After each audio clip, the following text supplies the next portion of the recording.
ఈ కనుచూపులు మన జీవితంలో మనకు ఏమి నేర్పించబోతున్నాయో అని దేవుని గ్రంథాన్ని పరిశీలన చేసి మనం ఒక వాక్య భాగాన్ని చదువుకొని ముందుకు వెళ్దాం. లూకా సువార్త 18వ అధ్యాయము 42వ వాక్యాన్ని చదువుదాం. లూకా సువార్త 18వ అధ్యాయము 42వ వాక్యాన్ని చదువుదాం. యేసు చూపు పొందుము, నీ విశ్వాసము నిన్ను స్వస్థపరచను. చిన్న ప్రార్థన. మహిమోన్నతుడా, పూజనీయుడా, జ్ఞానమునకు మించిన జ్ఞానము గలవాడా, నీకు స్తోత్రాలయ్యా. ఎవరికైనాను జ్ఞానము కొదవై ఉండిన ఎడల వాడు అడుగుడి వానికి ఇవ్వబడినట్టు మీరు సెలవిచ్చారు. ఇదిగో నీ పాద సన్నిధిలో జ్ఞానము లేనటువంటి నాకు నీ జ్ఞానమునిచ్చి నీ మాటలనిచ్చి మీరు కనిపించి ప్రతి హృదయముతో మీరు మాట్లాడమని ప్రార్థిస్తున్నాం. మా మాటలు వ్యర్థము ప్రభువా, మా చూపులు వ్యర్థము తండ్రి. కనుక మీరు మాట్లాడండి, మీరు బిడ్డలను సంధించండి ప్రభువా, నీకు స్తోత్రం. మాటలు ధారాళముగా రాకుండా అడ్డుపడుతున్న దుష్టుని దూరపరిచి నీ నామమునకు మహిమ తెచ్చుకోమని యేసయ్య నామములు అడిగి వేడుకొనుచున్నాము తండ్రి. ప్రభువైన యేసుక్రీస్తుల వారు సశరీరుడుగా సంచరిస్తున్నటువంటి ఆ దినాలలో చాలా మంది గుడ్డివారైన సన్నిధికి వచ్చారు. ఒక వ్యక్తిని ఊరు వెలుపలకు వెళ్ళి తీసుకువెళ్ళి కనుల మీద చేతులుంచి ప్రార్థన చేసి దృష్టి పొందమని చెప్పినప్పుడు దృష్టి పొందారు.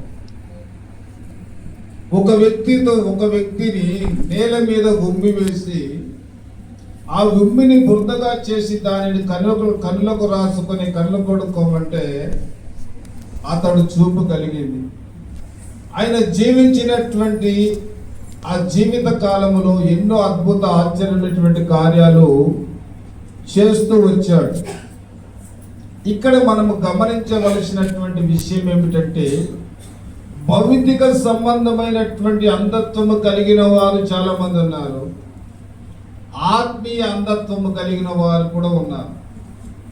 భౌతికంగా ఉన్నారు, ఆత్మీయంగా కూడా అంధత్వము కలిగినటువంటి వారు ఉన్నారు. కాబట్టి దేవుని బిడ్డలమైనటువంటి మన కనుచూపులు ఎలా ఉండాలి? మన చూపులు ఎలా ఉండాలి? కొందరికి దూరపు చూపు, కొందరికి దగ్గరికి చూపు. చూపులలో చూడండి ఎంత వ్యత్యాసమైనటువంటి చూపులు ఉన్నాయో. వీడేమో నేల చూపులు చూస్తున్నాడు, కొంతమందికి పై చూపులు చూస్తూ ఉంటారు. ఈ చూపుకు మనకు తలలో ఉండేటటువంటి మెదడుకు చాలా దగ్గర సంబంధం ఉంది. చూపు చూసిన వెంటనే మెదడు ఏం చేస్తుందంటే స్కాన్ చేస్తుంది. అది ఎప్పుడైతే స్కాన్ చేసిందో వెంటనే తలంపు మనసులో శరీరంలో పడుతుంది. గమనించండి, మెదడుకు కంటి చూపుకు చాలా దగ్గర సంబంధం ఉంది.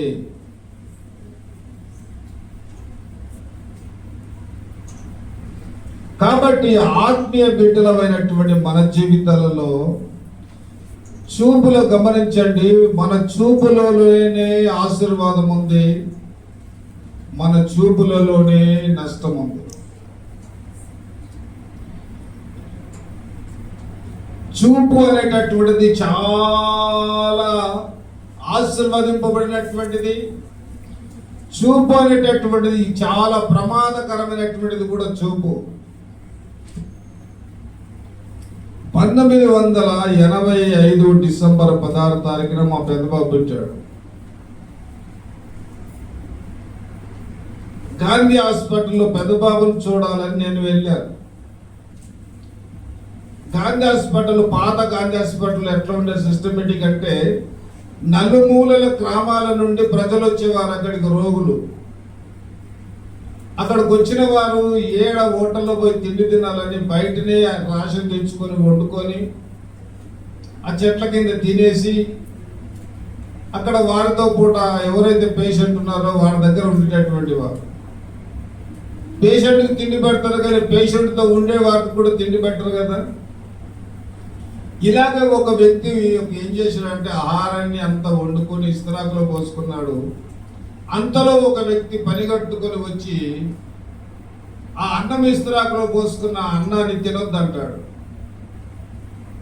ఈ అన్నం తినొద్దు, కావాలంటే నీకు డబ్బులు ఇస్తాను, నువ్వు వెళ్ళి హోటల్లో తినమన్నాడు. ఇంత కష్టపడి వండుకొని నన్ను ఈ అన్నం తినొద్దు అంటున్నావు అని చెప్పి ఇద్దరి మధ్య గొడవ. ఈ గొడవలో నేను వెళ్ళాను, నాతో పాటు కొంతమంది వచ్చారు. ఆయన స్వయంగా చెప్పినటువంటి మాట ఏంటంటే, నా కళ్ళు మంచివి కాదు, ఈ ఆహారాన్ని తింటే ఇతడు బాధపడతాడు, కావాలంటే చూడండి అని చెప్పేసి ఆ ఇస్రాకులో ఉండేటటువంటి అన్నం మీద మన్ను కప్పితే ఆ మన్ను కప్పిన ఒక 5 నిమిషాలకు ఆ మన్నంతా ఎర్రగా అయిపోయింది. ఒకవేళ అతను చూస్తూ ఉన్నప్పుడు ఆ తిండి తింటే, కొంతమంది చూపులలో ఏముందంటే విషం ఉంటుంది. మీరు గమనించారో లేదో, ఆహారం తినేటటువంటి సమయాలలో అందరు చూపులు ఒకలాగుండవు. కొందరు తింటున్నప్పుడు చూస్తే ఏమైందంటే అడగదు, వాంతులు అవుతాయి, కడుపు నొప్పి వస్తుంది. ఇవన్నీ కలగడానికి గల కారణం ఏమిటంటే, కంటి చూపు ప్రమాదకరమైనటువంటిది.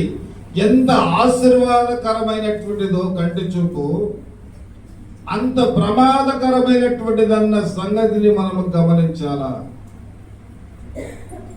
ఆదికాండము 2వ అధ్యాయము 9వ వాక్యాన్ని మనం చదివినట్లయితే, ఆదికాండము 2వ అధ్యాయము 9వ వాక్యాన్ని చదువుదాం. మరియు దేవుడైన యెహోవా చూపునకు రమ్యమైనది, ఆహారమునకు మంచిదియు,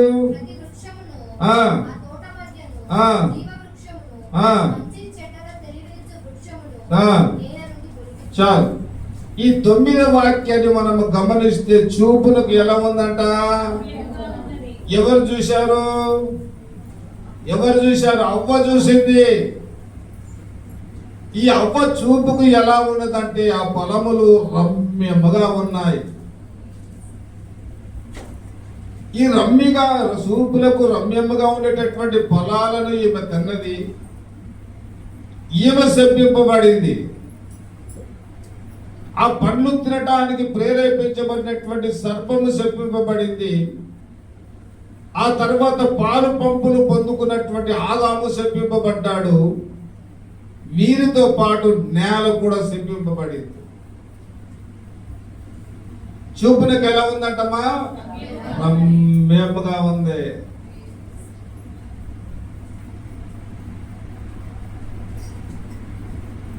ఈ మధ్య ఒక వీడియో క్లిప్ చూశాను. టమాటాలకు 2 గాయాలు ఉన్నాయి. ఒక టమాటా పండుకు 2 గాయాలు ఉన్నాయి. ఈ 2 గాయాలు ఇలా ఉంటే టమాటా పండ్లు కొనొద్దు అని చెప్పి చెప్తా ఉన్నాడు ఆయన. ఎందుకు కొనొద్దు అని గమనించి ఆయన తోటలోనికి తీసుకెళ్లి చూపిస్తే, సర్పము చక్కగా ఆ పండుని ఏం చేస్తుందంటే కొరుకుతా ఉంది. ఆ కొరికినటువంటి గాయాలు 2 గాయాలు ఉన్నాయి. టమాటా పండు బాగానే ఉంది, 2 గాయాలు మాత్రం ఉన్నాయి. అది తింటే పరిస్థితి ఏంటి? ఇప్పుడు చూపునకి ఎలా ఉంది? రమ్యగా ఉంది. కానీ అందులో ఉండేటటువంటి విషయాన్ని మనం గమనించలేము. కాబట్టి అవ్వ చూపునకు రమ్యముగా ఉండేటటువంటి ఫలములు ఎప్పుడైతే ఆమె తిన్నదో ఆమె మోసపోయింది. చాలా మంది జీవితాలలో మనము గమనించి చూస్తే స్త్రీలు చాలా జాగ్రత్తగా ఉండాలి, లేకుంటే ఏమైపోతున్నారంటే లోబడిపోతున్నారు, పాపములో పడిపోతూ ఉన్నారు. అక్క చెల్లెలు ఇద్దరు ప్రేమించుకున్నారు. ఇద్దరు ప్రేమించుకొని పెళ్లి చేసుకుంటారట. మాకు ఎవరు సమాజం చెప్పేది అవసరం లేదు, మాకు ఇష్టమైంది. చూపునకు ఏముంది? రమ్యముగా ఉంది. స్త్రీ లొంగిపోవడానికి, స్త్రీ పాపములు పడిపోవడానికి గల కారణం ఏమిటంటే చూపునకు రమ్యముగా ఏదైతే ఉందో అది శరీరములో ప్రవేశించింది. అది శరీరములో ఎప్పుడు ప్రవేశించిందో అది పాపములోనికి నడిపించింది. వారిలో ప్రవేశించినటువంటి పాపము యావత్ ప్రపంచమంతా కూడా సర్వ మానవాళిలో ప్రవేశించింది. దేవునికి స్తోత్రము కలుగును గాక. చూపులకు ఏదో రమ్యంగా ఉందని మనం ఆశపడితే చివరికి ఏమవుతుంది? ఇప్పుడు ఒక మాట ఉంది, మనం గమనిస్తాం. ఆదికాండము 39వ అధ్యాయము 7వ వాక్యాన్ని చూద్దాం.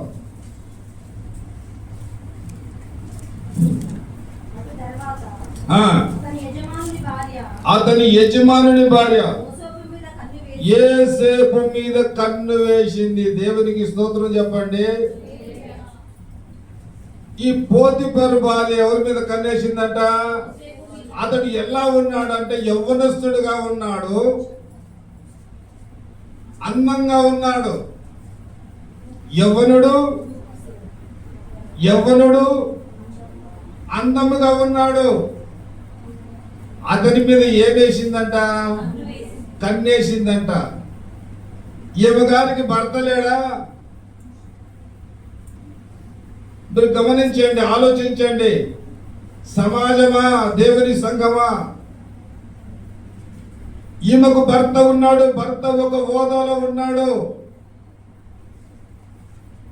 భర్త యొక్క స్థితిగతులు బాగున్నాయి,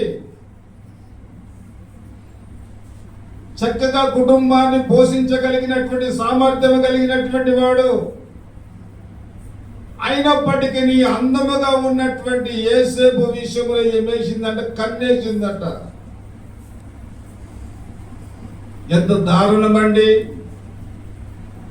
భర్త ఉండగా భార్యలు ఇతరుల అందాన్ని చూసి ఈ రోజున ఏమవుతున్నారంటే లోబడిపోతున్నారు, మోసపోతూ ఉన్నారు. ఈ రోజున హత్యలు, మానభంగాలు ఎందుకు జరుగుతూ ఉన్నాయి? ఈ అక్రమమైనటువంటి సంబంధాలు లోకములో పెచ్చుమీరిపోవడానికి గల కారణం ఏమిటంటే చూపునకు అందముగా ఉన్నారు. కాబట్టి దేవుని బిడ్డల యొక్క కన్నులో జాగ్రత్త. అందుకన్నాడు అందం మోసకరము, సౌందర్యము. మనం ఎల్లప్పుడూ కూడా మంచి చూపులు మంచి విషయాన్ని తెచ్చి పెడతాయి. మన చూపులు ఎల్లప్పుడూ దైవిక సంబంధమైన చూపులుగా మారాలి. అపవిత్రమైనటువంటి చూపులు అయ్యో మన జీవితంలో మనము కలిగి ఉండకూడదు.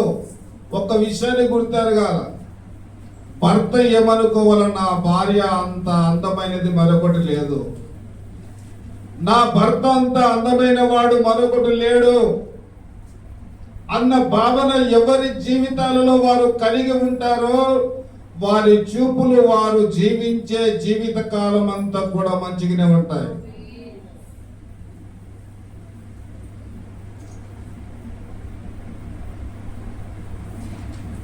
ఈ చూపు ఉండాలి దేవుని బిడ్డల జీవితాలలో. నన్ను పోషించేవాడు ఉన్నాడు, నన్ను ఏలేటటువంటి వాడు ఉన్నాడు, సమస్తమును మంచి చెడ్డను చూసుకునేవాడు నాకున్నాడు, వీడి తప్ప పరాయి వాడు నాకెందుకు?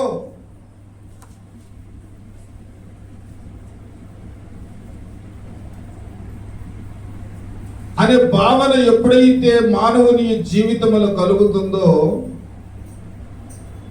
వాడు కాటికి కాలు చాపేంత వరకు కూడా వారి చూపులు మంచిగా ఉంటాయి, వారి కుటుంబ జీవితం అంతా కూడా మంచిగా ఉంటుంది. దేవునికి స్తోత్రం చెప్పండి గట్టిగా, చెప్పండి గట్టిగా హల్లెలూయా. అందుకే అపోస్తలుడైనటువంటి పేతురు అంటాడు, 2 పేతురుకు రాసిన పత్రిక 2వ అధ్యాయము 13-14 వాక్యాలు చూద్దాం.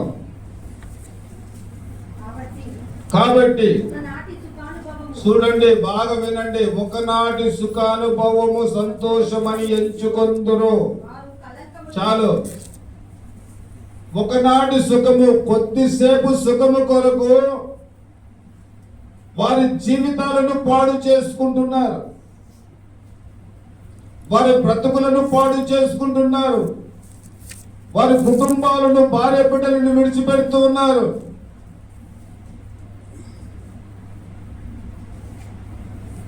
కింద ఒక మాట ఉంది చూడండి, 14వ వాక్యంలో, వ్యభిచారిని చూసి ఆశించుచు పాపము మానలేని కన్నులు గలవారు. వారి జీవితాంతము వారి కళ్ళు దేనిని కోరుకుంటున్నాయట?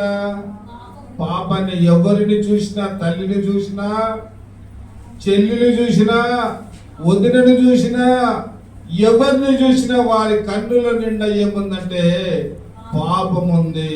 కామము చేత నింపబడినటువంటి వారు. పాపము మానలేని కన్నులు గలవారు. వర్ష వాయువు లేదో, పశువుల వలె, మృగాల వలె ప్రవర్తిస్తూ ఉన్నారు. నా ప్రియమైనటువంటి ప్రియ దేవుని సంగమా, దేవుని బిడ్డలారా, ఈ కడవరి దినములలో దేవుని యొక్క రాకడ అతి సమీపంగా ఉంటున్నటువంటి దినాలలో మన చూపులు ఎలా ఉన్నాయి? ఒక వ్యక్తిని మనము చూసినప్పుడు మన చూపులు ఎలా ఉన్నాయి?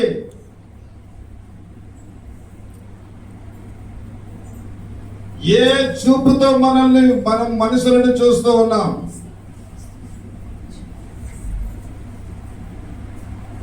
చాలా జాగ్రత్తగా మనం ఆలోచించాలి.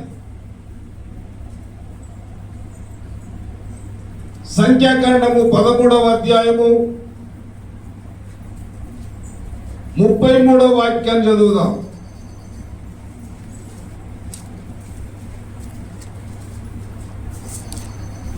సంఖ్యాకాండము 13వ అధ్యాయము 33వ వాక్యం.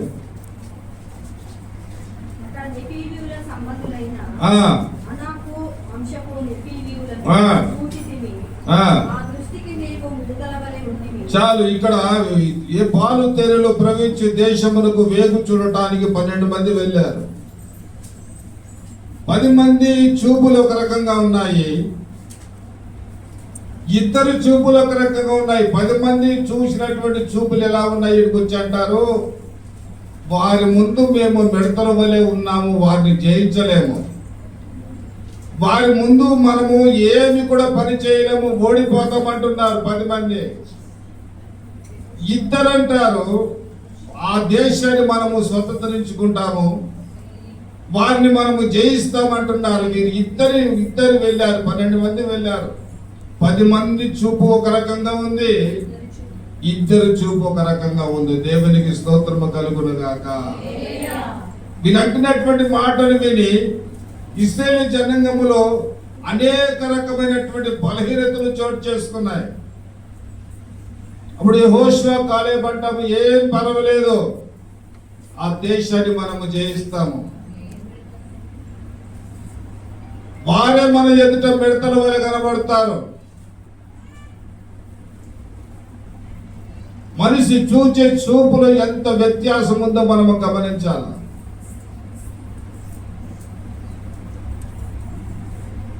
ఏ కన్నులివి? పాపము మానలేనటువంటి కన్నులో.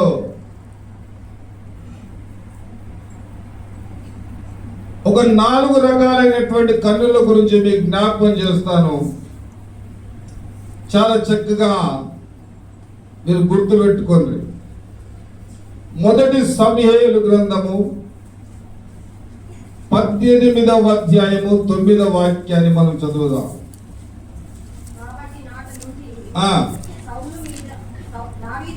దావీదు మీద విషపు చూపు. సౌలు దావీదు మీద ఏ చూపు కనుక? ఏ చూపు? విషపు చూపు కలిగాడు. బిడ్డనిచ్చాడు, కాపురము చేయమని చెప్పాడు, వెనక సైన్యాన్ని పంపించాడు సభ్యమని. భోజనం పెట్టాడు. భోజనం చేయించుండగా ఈటని విసిరాడు. ఎన్నో రకాలుగా అతను చంపాలని శత ప్రయత్నాలు చేస్తూ వచ్చాడు కర వరకు. ఇప్పుడు దావీదు మీద సౌలు ఏ చూపు కలిగి ఉన్నాడు? విషపు చూపు కలిగి ఉన్నాడు. ఎప్పుడైతే విషపు చూపు కలిగి ఉన్నాడో ఆయన పరిపాలన పతనమైపోయింది.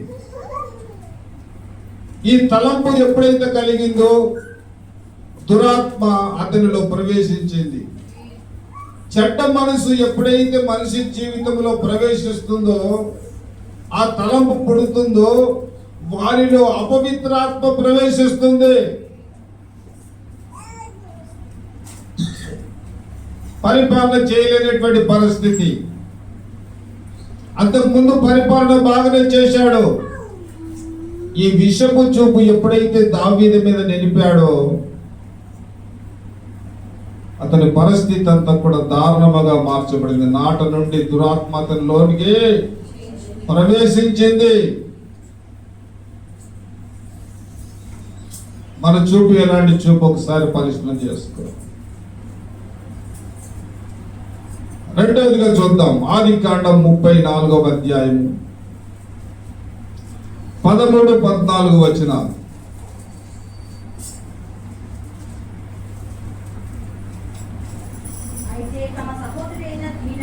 అయితే తన సహోదరి అయిన దీనాను అతడు చెరిపినందున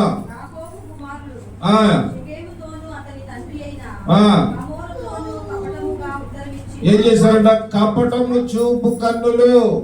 కపటముతో చెప్తూ ఉన్నారు యాకోబు కుమారులు వారితో. ఆ రాజు వచ్చి అంటున్నాడు, అయ్యా ఏదో పొరపాటు జరిగిపోయింది, నీ బిడ్డను మావాడు జరిపారు, వారిద్దరికి వివాహం చేద్దామంటే సరేలే అని ఒప్పుకున్నారు. నేను నా బిడ్డను దీనాన్ని మీకు ఇవ్వాలంటే మీరు సున్నతి చేసుకోవాలని చెప్పారు. ఆ సున్నతి చేసుకొని వారు బలహీనులై ఉంటుండగా వీరు ఇద్దరు ఏం చేశారంటే కత్తులు తీసుకుని వెళ్ళి గ్రామము నుండి పురుషులందరినీ చంపేశారు.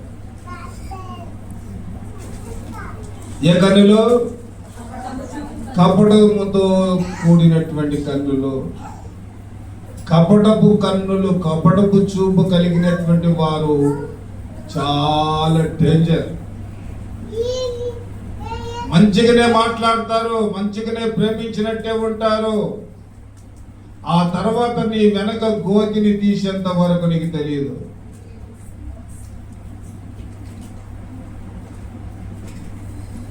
అందుకే కీర్తనకారుడు అంటాడు, 32వ కీర్తన 2వ వాక్యాన్ని చదువుదాం. 32వ కీర్తన. అమ్మా, యెహోవా చేత నిర్దోషని ఎంచబడిన వాడు, ఆత్మలో కపటము లేనటువంటి వాడు. నిర్దోషి అని ఎంచబడినటువంటి వాడు, ఆత్మలో కపటము లేనటువంటి వాడు. దేవునికి స్తోత్రము కలుగును గాక. మూడో విషయాన్ని జ్ఞాపకం చేసుకుందాము. ఇది ఆశ్చర్యమైనటువంటి సంగతి. ప్రభు అయిన యేసుక్రీస్తుల వారు చెప్తున్నటువంటి కన్నులు చూద్దాం. మత్తయి సువార్త 5వ అధ్యాయము 28వ వాక్యం.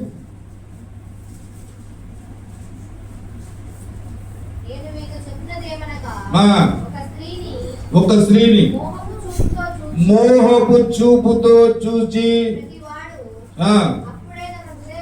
అప్పుడే తన హృదయమందు ఆమెతో వ్యభిచారము చేసిన వాడగును. ఇది చాలా ప్రమాదకరమైన పాపము. నువ్వు ఆమెను అనుభవించకపోయినా పర్వాలేదు, ఈ కన్నులతో ఎప్పుడైతే మోహపు చూపు నువ్వు చూసావా, ఆ తలంపు నీ హృదయములో పుట్టిందా, అది శరీరములో ప్రవేశించిందా, వెనువెంటనే నువ్వు ఏమి చేశావంటే ఆమెతో వ్యభిచారము చేశావు.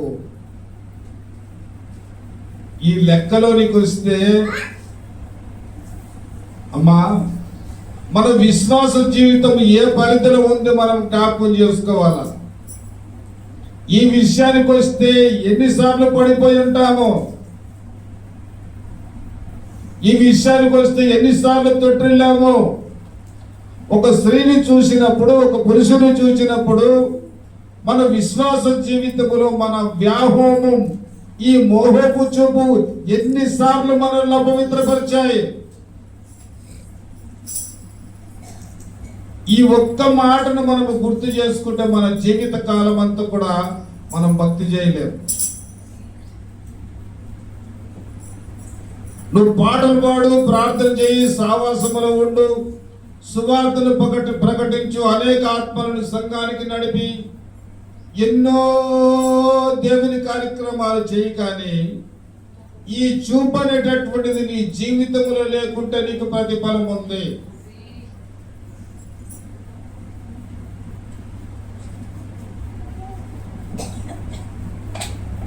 తయ్యేసుకొని, షూ కట్టుకొని, కోట్ వేసుకొని, అమ్మా ఎంత అందంగా ఉన్నాడో అని నీ మనసులను అనుకుంటే చాలు. నీ జీవితాన్ని నువ్వేం చేసుకున్నట్టు? పాపములోనికి పడవేసుకున్నట్లు. అంత మంచి ధనవంతుడు నాకుంటే, ఇలాంటి వాడు నాకుంటే, ఇలాంటి ఆమె నాకుంటే ఏ చూపట్టేది? అప్పుడే ఆమె యందు నువ్వు వ్యభిచరించిన వాడు అవుతావు. దేవునికి స్తోత్రము కలుగును గాక. న్యాయాధిపతుల గ్రంథము 14వ అధ్యాయం మొదటి 2 వచనాలు చూడు. సంసోను తిమ్నాతునకు వెళ్ళి ఒక్కతిని చూసి, ఎవరు చూశారట? ఒక్కదాన్నే. ఇక్కడ ఇశ్రాయేలు జనాంగంలో ప్రజలు లేరా? స్త్రీలు లేరా? ఫిలిష్తీయుల స్త్రీలలో ఒకదాన్ని చూసి ఏమైపోయాడు? తల్లిదండ్రులు అంటాడు, లేదో నేను చూసినటువంటి పిల్లని మీరు చేయాలి. నేను ఆ పిల్లని చూశాను, ఇష్టపడ్డాను కాబట్టి ఆ పిల్లనే నాకు చేయాలా. నాజీరు చేయబడినటువంటి వాడు, దేవుని ఆత్మ చేత నడిపించబడుచున్నటువంటి వాడు, న్యాయాధిపతులలో 13వ న్యాయాధిపతిగా ఉండవలసినటువంటి వాడు సంసోను.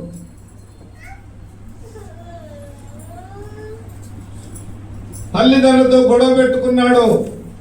ఏమని గొడవ పెట్టుకున్నాడు? నేను ఒకదాన్ని చూశాను, నాకు నచ్చింది. ఈ రోజున యావత్ ప్రపంచం అంతా ఎలా నడుస్తూ ఉంది? ఈ టీవీలు వచ్చి, ఈ సెల్ ఫోన్లు వచ్చి, సినిమాలు వచ్చి అనేక మంది ఆత్మీయ బిడ్డలు ఈ రోజున పాపపు లోకములో పడిపోయారు. భక్తి లేదు, మర్యాద లేదు, చిన్న పెద్ద లేదు, ఏమీ లేదు. తన జీవితాన్ని ఎలా కాపాడుకోవాలో తెలియదు.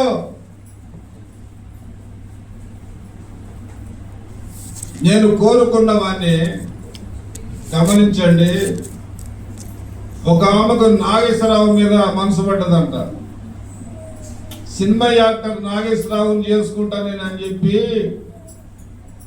మనసు పడ్డదప్పుడు తల్లిదండ్రులు అన్నాడు, ఆయన ఎక్కడమ్మా, ఆయన వయసు ఏమిటి, నీ వయసు ఏమిటి, ఆయన సినిమాలలో యాక్టింగ్ చేస్తున్నాడు, మేకప్ వేసుకుని ఎగురుతున్నాడు కాబట్టి అలా కనబడుతున్నాడు, లేదు అని చెప్పి బెంగ పెట్టుకొని అన్నం తినకుండా అలాగే ఉండిపోతే ఈమె ఎలాగైనా చనిపోద్ది, పరిస్థితి ఇదైపోద్ది అని చెప్పి ఆయనతో అపాయింట్మెంట్ తీసుకొని ఆ తర్వాత ఈ అమ్మాయిని తీసుకుని పోతే అప్పుడు ఆయన ఏం చేశాడంట, వెళ్ళి మాట్లాడడానికి లోపల గది నుండి బయటకు వస్తే ఒక లుంగి కట్టుకొని, ఒక బనీన్ వేసుకొని ఏంటి అనుకుంటా బయటకు వచ్చిండంట. అమ్మా నువ్వు కోరుకున్న నాగేశ్వరరావు ఏందే? ఓయమ్మ ఈయననా? ఎవరైనా ఈ ముసలాయిని నేను చేస్తూ ఉన్నా. మరి ఈ ముసలాయిని ఆడ ఏమైంది, మేకప్ వేసుకుని ఎగురుతుంటే నీ కంటికి అలా కనబడ్డాడు. ఆయనను చేసుకుంటే ఈ రోజుల్లో ఏమైపోయిందంటే ఈ ఫేస్బుక్లలో ఈ రకరకాల ఫోటోలు చూసి ఈయనైతే బాగా వాడి జీవితం ఏమిటో, వాడి బ్రతుకేమిటో, వాడు ఎలా ఉన్నాడు, వాడి పరిస్థితి ఏమిటో, రేపు వాడిని చేసుకుంటే నా స్థితిగతులు ఏమిటో అన్న ఆలోచన లేకుండా ఒకదాన్ని చూశాను, దాన్ని నాకు చెయ్యి అని అనుకున్నటువంటి సంసోను జీవితము 16వ అధ్యాయం మొదటి వచనంలోకి వచ్చినప్పుడు ఏమైంది? తరువాత సంసోను గాజాకు వెళ్ళి వేశ్యను ఒకతిని చూచి ఆమె యొద్ద చేరి. చివరికి ఏమైపోయింది చూడు పరిస్థితి. చివరికి ఏమైపోయింది? వేశ్యతో చేరి తన జన్మ రహస్యాన్ని చెప్పి చివరికి అతడు ప్రాణాలను పోగొట్టుకున్నటువంటి పరిస్థితి చరిత్రలో నిలిచిపోయింది. నా ప్రియమైనటువంటి ప్రియ దేవుని సంగమా, ఒక్కసారి జ్ఞాపకం చేసుకోండి. ఏ చూపు నీ జీవితంలో నువ్వు కలిగి నీ ఆత్మీయ యాత్రలో నువ్వు నడుస్తూ ఉన్నావో,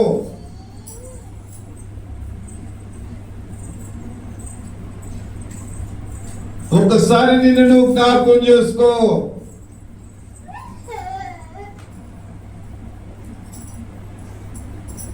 దావీదు కూడా యుద్ధానికి వెళ్ళవలసినటువంటి వాడు.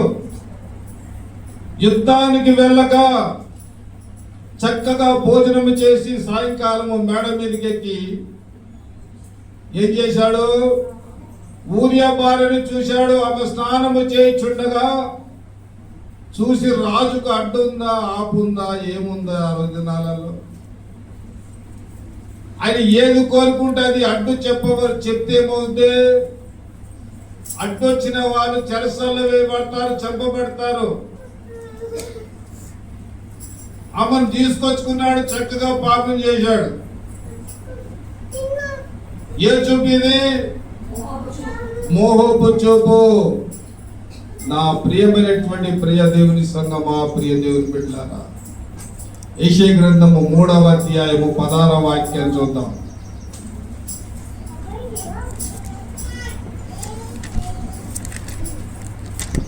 3వ అధ్యాయము 16వ వాక్యం. అమ్మా, ఆ మాట అందరూ మీ బైబిల్ గ్రంథంలో అండర్లైన్ చేసుకోండి. సియోను కుమార్తెలు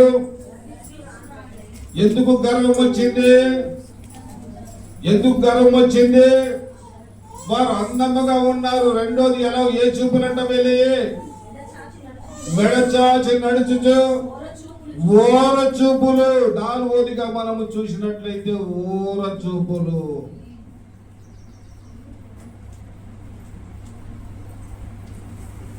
బస్ స్టాప్ లో కొద్దిగా డ్రెస్అప్ చేసుకొని కాస్త ఒక 5 నిమిషాలు ఆ నిలబడి వచ్చిపోయే జర ఓర చూపు చూస్తే చాలు. పోయేటోడు కూడా ఏమైపోతారు? ఆగని బస్సులు కూడా ఆగుతాయి. ఆడ బస్ స్టాప్ లేదు. ఒక స్త్రీ చెయ్యెత్తింది అనుకో, బస్ స్టాప్ లేకుండా బస్సు ఏం చేస్తాడు? ఎందుకు ఆపుతాడు? బస్ స్టాప్ కాదు, పరిచయం పెంచుకోవడానికి ఆపుతాడు. డ్రైవర్ ఎంత మంచోడమ్మా, నేను చెయ్యంతగానే బస్సు ఆపిండు. అందుకాదు ఆపింది, నీ ప్యాసను చూసి ఆపాడు. సియోను కుమార్తెలు చక్కని వారు, అందమైనటువంటి వారు. వారి చూపులు మాత్రం ఎలా ఉన్నాయంటే ఓర చూపులు. వారికి ఏమొచ్చిందంట? గర్వం వచ్చింది. గర్వము. హిజ్కియాకు మరణకరమైనటువంటి రోగం ఎందుకు వచ్చిందంటే గర్వం వల్లనే. గర్వించాడు కాబట్టి మరణకరమైనటువంటి వ్యాధి వచ్చింది.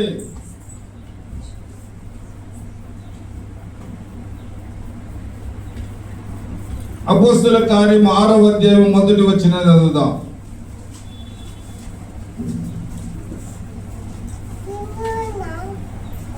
అపోస్తుల కార్యము 6వ అధ్యాయము మొదటి వచనం.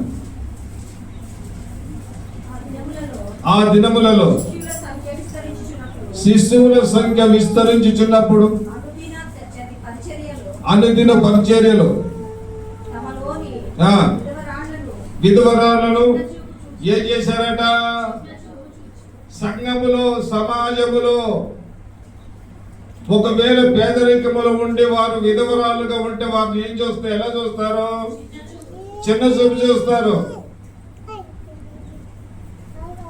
ఇది ఆ దినములలో ఉంది, ఈ దినములలో కూడా ఉంది. ఒక పేదరికములో ఉంటే వారి ఇంట్లో కష్టం వచ్చిన, బాధలు వచ్చిన ఎవరు చూడరు. కాస్త సైడ్ హీరోగా నటిస్తున్నటువంటి వెంకటేష్ చనిపోయాడు. సినిమా యాక్టర్లు, పెద్ద యాక్టర్లు ఎవరు వాళ్ళ ఇంటి దగ్గర సాగుకు రాలా. ఆయన స్నేహితులు వాళ్ళ గ్యాంగ్ కలిసి ఆ కార్యక్రమాన్ని చేశారు. ఎందుకు రాలేదంటే ఈయన ఆ ఫీల్డ్ లో ఉన్నప్పుడు ఏదో కొద్దిగా తప్పిదం చేశాడట. కాబట్టి వాళ్ళ ఇండస్ట్రీ ఆయనకు సహకరించలేదు అని చెప్పి న్యూస్లో చెప్తా ఉన్నారు. ఏం చూపించారు? చిన్న చూపు చూపించారు. అదే కాస్త పెద్ద యాక్టర్ అయ్యి ధనాన్ని సంపాదించుకొని ఒక పేరు ప్రఖ్యాతత కలిగించి ఒకవేళ మరణించిన ఆయన ఏ పొరపాటు చేసిన సమర్థించుకుని ఏం చేసేవారు? సహకరించేవారు. కాబట్టి విధవరాలను ఆ సమయంలో ఏం చూసేవారు వారంటే చిన్న చూపు చూసిన వారు. ఇక్కడ పరమగీతము 4వ అధ్యాయము 9వ వాక్యాన్ని చదువుదాం. పరమగీతము 4వ అధ్యాయము 9వ వాక్యం త్వరగా చూడండి.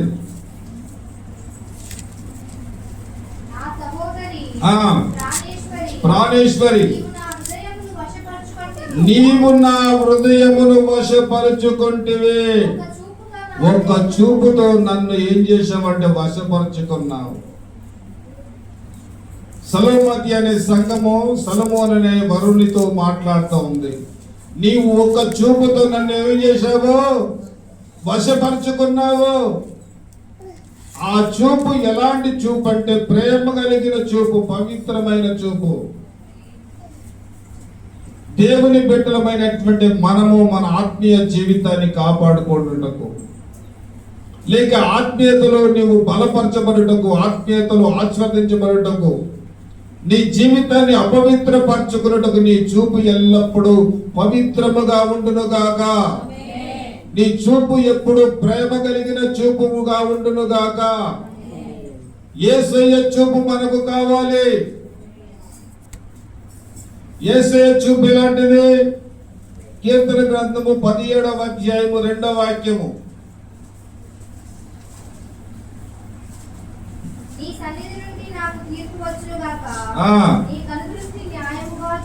నీ కను దృష్టి న్యాయముగా చూపును. న్యాయమైన చూపు. ఏ చూపు కావాలి మనకు? న్యాయమైన చూపు. ఇక్కడ 2 విషయాలు గమనించాలి. ఒకటి ప్రేమ కలిగిన చూపు, పవిత్రమైన చూపు, యేసయ్య చూపు. అదే న్యాయమైన చూపు, యేసయ్య చూపు. యోబు గ్రంథము 11వ అధ్యాయము 20వ వాక్యాన్ని చదువుదాం. అబ్బా చూడండి, దుష్టుల కనుచూపు ఏం చేస్తుందంట? క్షీణించును. దేవునికి స్తోత్రము కలుగును గాక. చివరికి ఒక వాక్య భాగాన్ని చదువుకుందాం. యేసయ్య కనుచూపు ఎలా ఉందో హబక్కూకు రాసిన పుస్తకము, హబక్కూకు రాసిన గ్రంథము 1వ అధ్యాయము 13వ వాక్యాన్ని చదువుదాం. నీ కను దృష్టి దుష్టత్వము చూడలేనంత నిష్కలంకమైనది. చాలు. నీ కనుచూపు నిష్కలంకమైన కనుచూపు. అది పవిత్రమైన కనుచూపు. నీ చూపు ఎలా ఉండాలంటే నిష్కలంకమైన కనుచూపుగా నీ కనుచూపు మారాలి. వాక్యపు వెలుగులో మన జీవితాలు సరిచేయబడాలి.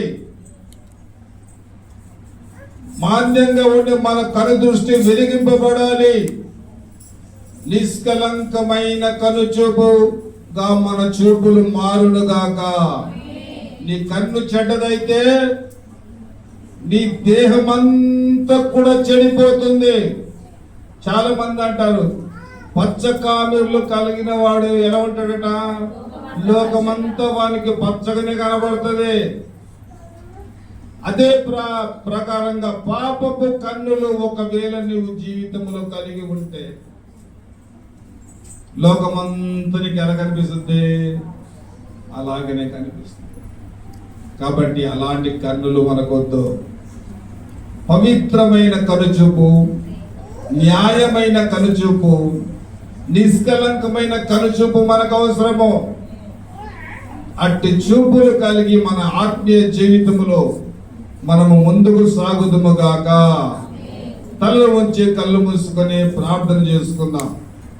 తల్లు వంచి కళ్ళు మూసుకొని ప్రార్థన చేసుకుందాం.